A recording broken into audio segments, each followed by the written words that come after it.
We're all familiar with the concept of the smartphone, the tablet, and the computer. In the case of the computer, you may be familiar with form factors such as a laptop, a desktop, or an all-in-one machine such as an iMac.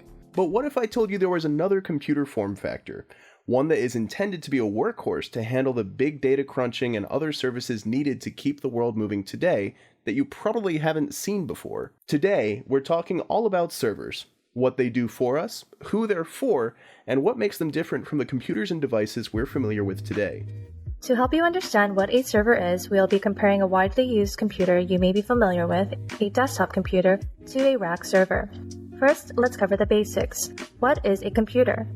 A computer is any programmable machine that converts raw data in the forms of ones and zeros into useful information. This information can be a Word document, photo, database, and so much more. Although a desktop computer and server are both computers, a personal computer is a single-user computer, while a server is a multi-user computer.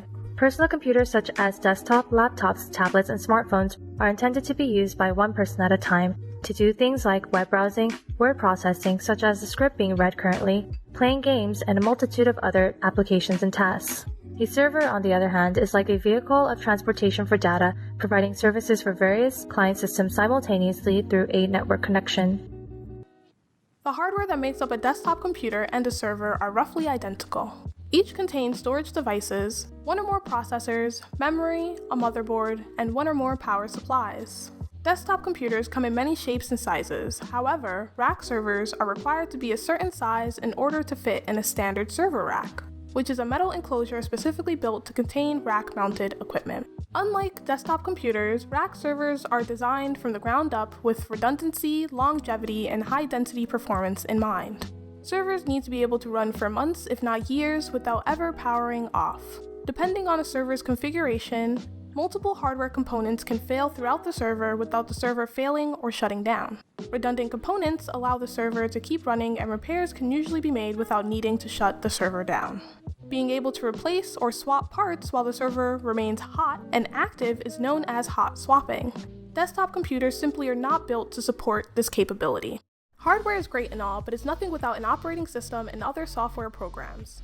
OSs provide a user interface that can make it easier for people to manage their system.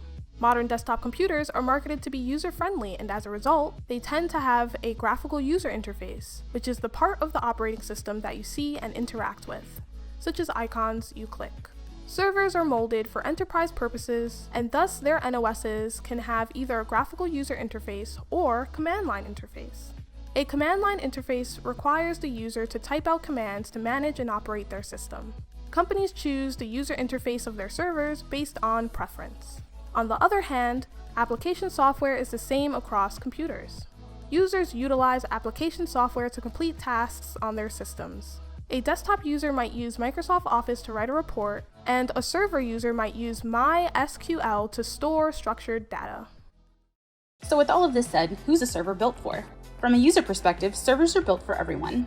Every social media post, multiplayer game, webpage, online video, email, and so on is handled by some server somewhere, mounted on a server rack, inside a network room or data center, owned by some company or agency. Servers are a global necessity for everyone that uses the internet connected to a device interacts with in some way every day. But what about the type of people or companies that would choose to own and operate a server? Individuals may choose to store their data on a server they made, or simply have a media server that is a central hub at their home for their family's data. People also may find use in a personal email server in hopes of actually attaining privacy with their emails and upping their security. The people that use these servers for business purposes might include hospital staff, accountants, universities, police departments, and everyday businesses down your street. Hospitals and urgent care may use a multitude of different servers to preserve a patient's detailed medical information in order to provide the best treatment possible. Accountants may use several different servers to scan, analyze, and store data for each taxpayer. Universities use many applications to assist their students, faculty, and staff in servicing financial aid matters, classes, scores, and security and privacy, and some internal information as well. Even air traffic controllers may use servers to track and store information regarding flights and pilot information. In short, servers are everywhere and have an immense demographic. Now, are servers something that the average consumer would use on a daily basis?